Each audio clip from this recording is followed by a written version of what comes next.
Do you think there are other nurses like you that are losing sleep at night because they're being silenced or they don't know what to do? Or surely there's others like you? Yes, I do believe there is. Having approached a lawyer in the beginning phases of this particular lawyer she says she's been approached by hundreds of health professionals. She told me that they've had a couple of suicides from people getting so much pressure over this. I know other nurses who don't go along with this too.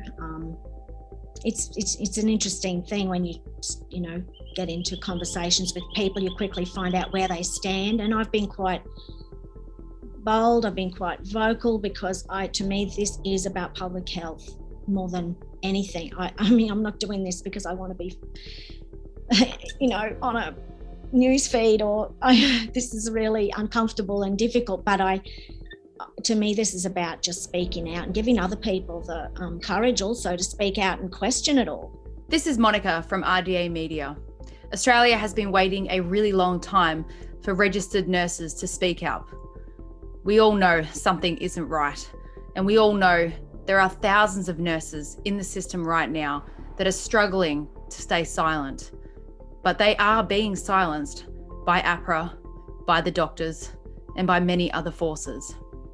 Finally, a registered nurse reached out to us and was willing to put her face to her story, and here she is. How long have you been a registered nurse for? So I've been a registered nurse for 35 years, and plus the 3 years of my training.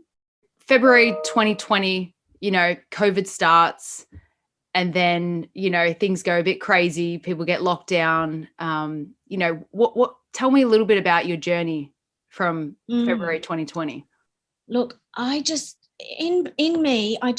felt like something didn't sit right, and I thought the measures seemed, disproportionate. I just started reading, started digging, and I think one of the big things for me at the beginning was when I learnt about the Event 201 that occurred in October 2019. And then I thought, well, that's such a coincidence that that was a role play of a pandemic, of a respiratory illness, coronavirus respiratory illness. And literally within 2 months, we actually had this. And it just, something inside me just went, this is weird. And I just started to research, started to dig, started to, question it all. And yeah, I came to my position, and as a nurse, so much of it just seemed wrong. So much of it seemed very coercive, very, the removal of people's basic rights just seemed so disproportionate. And I just, felt very uncomfortable with all of that. You were working at a GP at the time, and a lot of your work was obviously vaccinations. And you told me that you quit that job in about June 2020 because you just couldn't bring yourself to vaccinate anyone anymore. How did you come to that conclusion? Look, July last year, I just started researching vaccines, and I, had always been so pro-vaccine, and I've had it pretty much every vaccine you can have myself, as I've been an avid traveller. And, some people won't get this side of the whole thing because, the COVID thing they see that as very different. But I just really did find out a lot of things about cover-ups of people's horrific vaccine injuries. And, I thought, what is going on? Why are these people silenced? And they were saying they'd been silenced. And so, I just came to it, and my own personal decision that I couldn't do it anymore.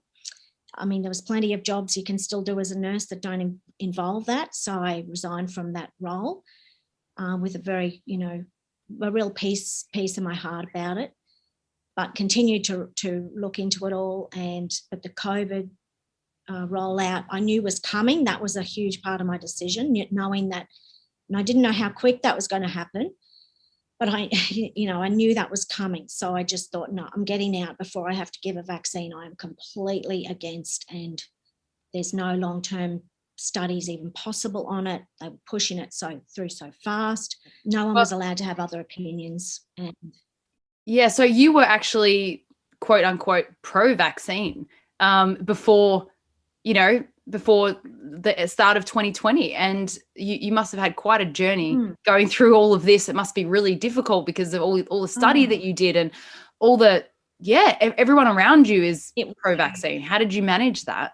Yeah, not everyone accepts it very well, for sure. A lot of people just think you've gone crazy. And I just know in my heart that for me, this is my journey, and I only have to answer for my own journey. But I've done a lot of reading, a lot of digging, and I just, I've come to this conclusion. So it's a place that I'm comfortable with, and I think we really need to look at a lot of this. There's a lot of people that have been very badly hurt by this whole industry, and they're just being silenced.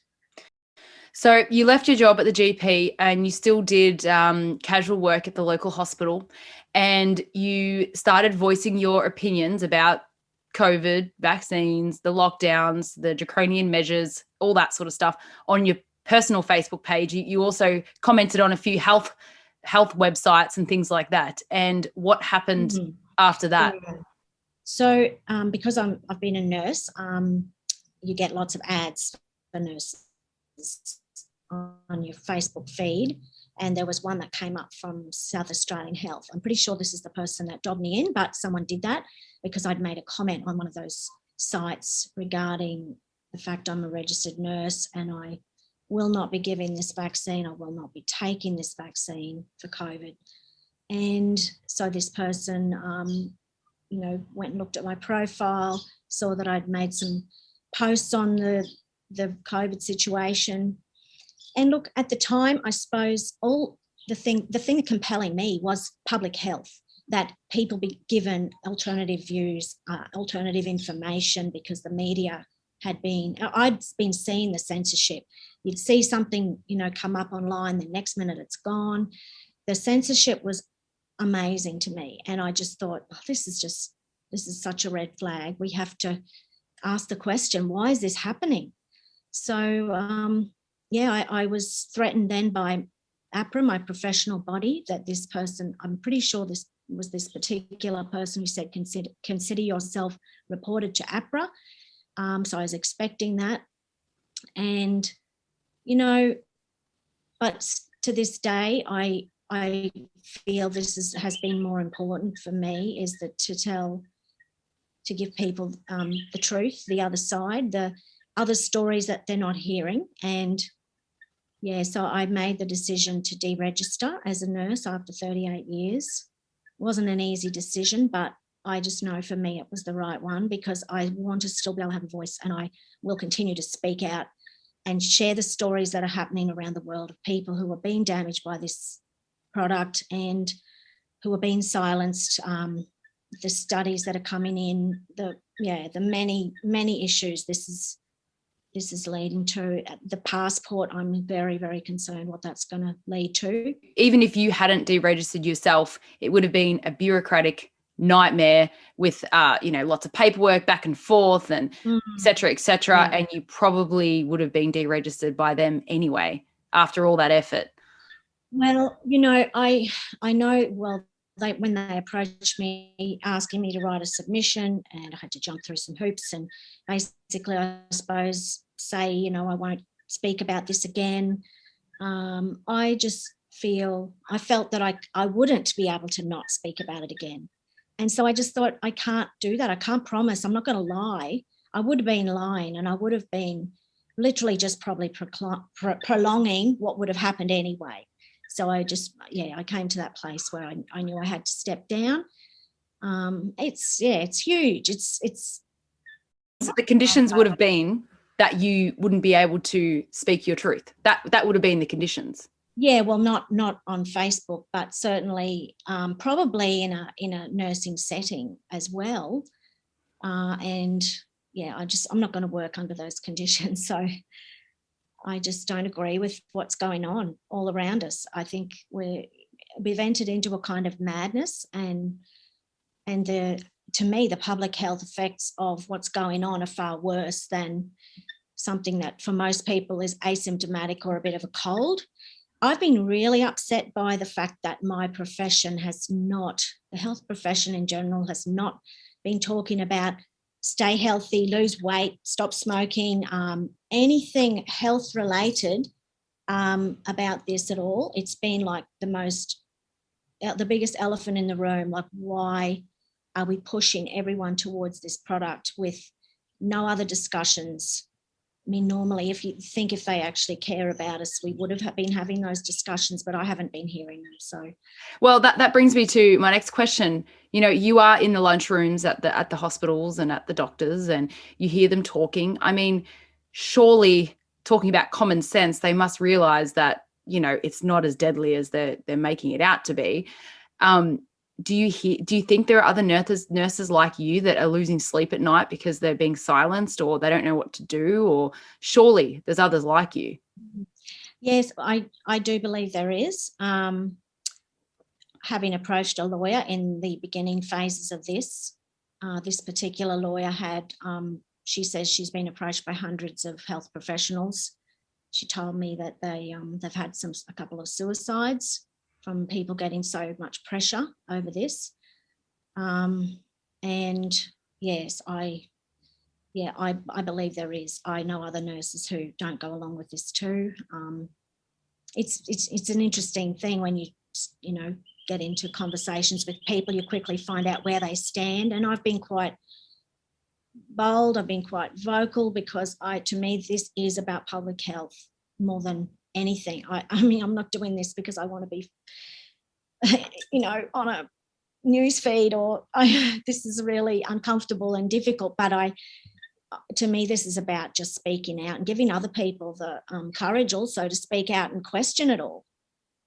There's just too many people just thinking they can't question it. Because to me, this crosses a lot of professional medical ethics, such as the Australian Immunisation Handbook, which I have in front of me, which informed consent says, number 2 in that, the definition of informed consent, it must be given voluntarily in the absence of undue pressure, coercion or manipulation.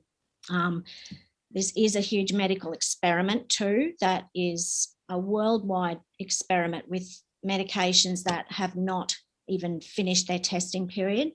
So to me, informed consent should be telling everybody having these products, you are actually still in a trial period. Did you know that? I'm pretty sure that won't be getting told to people. So that crosses the Nuremberg Code, which you've probably, I'm sure, talked about before, saying that the voluntary consent of the human subject is absolutely essential. This means that the person involved should have legal capacity to give consent, should be so situated to be able to exercise free power of choice without the element of force, fraud, deceit, duress, overreaching, or other ulterior form of constraint or coercion.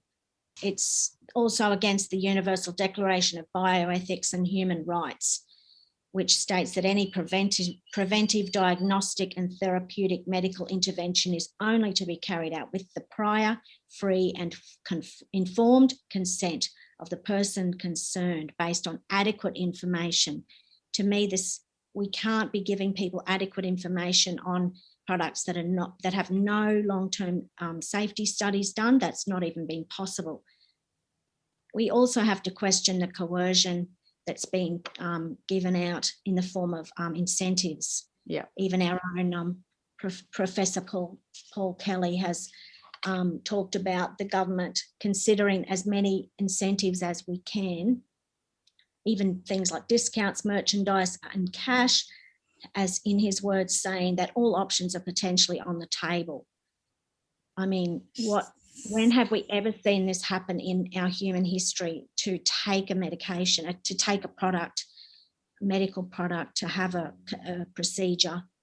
And I know it won't be just the first 2 injections. I mean, the thing is, we all know that every year the flu shot has a different strain, different variants. We know that this will probably be the first of many. It'll become annual. I don't believe it's the beginning. It's just 2 injections is it. No, I don't think so either. Well, that was a really great summary of everything in question here, actually. So you've definitely done your research. Is there anything else that you would like to leave the audience with before we end the interview? Look, I just have been very upset by the fact that the phenomenon of antibody dependent enhancement that many scientists and doctors have been speaking out about as a potential effect when vaccinated people then exposed to the actual wild virus. This is a potential disaster coming, and it's just not being talked about. As a nurse, I cannot get my head around the fact that this has just been ignored.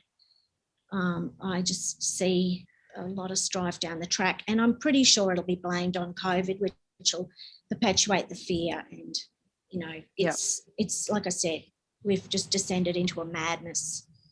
I mean, I don't know if you've seen Dr. Mark Hobart. He actually wrote a letter to Brett Sutton explaining this. So they can't pretend that it wasn't talked about. So I dare say a few people might be on trial for crimes against humanity at one point. And I think that needs to happen at some point. You know, as a nurse, I knew that I couldn't.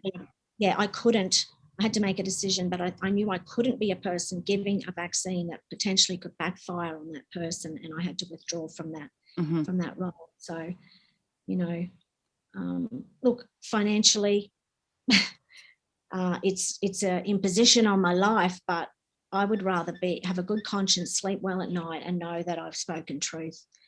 So yeah, that's where I'm at with it all. Well, Australia thanks you for giving up that financial stability to speak your truth, because it's really important, and hopefully you speaking out will make others want to speak out. And are you planning on do you have a Facebook page? Do you have a blog or something, or somewhere people can contact you?